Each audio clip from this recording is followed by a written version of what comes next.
नमस्कार सर। नमस्कार जी। क्या नाम है जी आपका? जी, मेरा नाम प्रशांत दास है। सर आप कहाँ से हो? जी, मैं करंटली नोएडा में रहता हूँ, उत्तर प्रदेश में, वहाँ पे जॉब करता हूँ। वैसे मैं अलवर राजस्थान से जी, हूँ। क्या जॉब करते हो?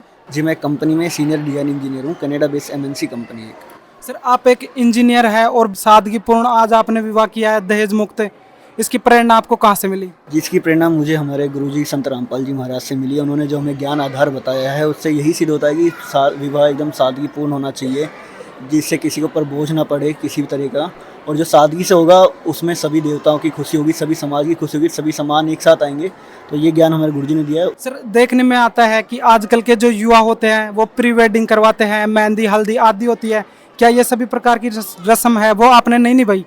जी, इनमें से कोई भी रस्म ना निभाई है मैंने। और जो ज्ञान आधार हमारे गुरुजी ने बताया, उसमें ये बताया गया कि इन सभी चीज़ों की ये पाखंड है, इनकी कोई ज़रूरत नहीं है। कहीं पे भी इनका, अगर आप देखेंगे ब्रह्मा सावित्री का विवाह देखें या शिव पार्वती का देखें, कहीं पर भी ऐसी कोई रस्म हुई नहीं है।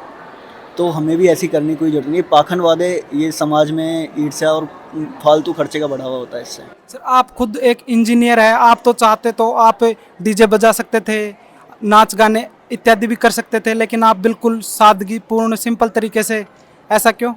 जी, इसका रीज़न है कि संत रामपाल जी महाराज ने हमें ज्ञान दिया है। उनका एक ही आधार है कि जीव हमारी जाति है, मानव धर्म हमारा, हिंदू मुस्लिम सिख ईसाई धर्म कोई न्यारा।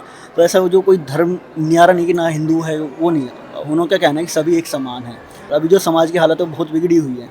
तो गुरु जी का जो हमारा उद्देश्य है, गुरु जी का जो मिशन है, समान को सब पूरे समाज को सुधारना है, सभी को एक समान लाना है, समानता लानी है और सभी के जीवन में खुशहाली भरनी है।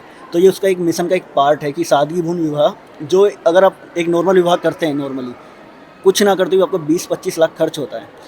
जिसके पास पैसे हैं वो इस चीज़ को, बोझ को उठा सकता है, लेकिन जिसके पास पैसे नहीं है वो समाज के दबाव में आके कर्ज लेगा, फिर वो विवाह करेगा और उसके बाद वो कर्ज के दलदल में फंसता जाएगा। उससे उसकी ज़िंदगी और ख़राब होगी।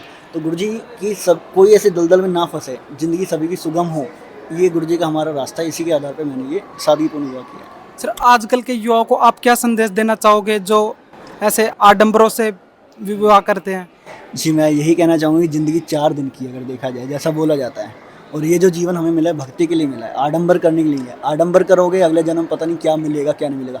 भक्ति कर लोगे या तो कुछ अच्छा जन्म मिल जाएगा या मोक्ष ही मिल जाएगा। अगर आपने ढंग से भक्ति के लिए तो मोक्ष मिल जाएगा, इस जन्म मृत्यु के चक्कर से मिट जाओगे। धन्यवाद सर। धन्यवाद।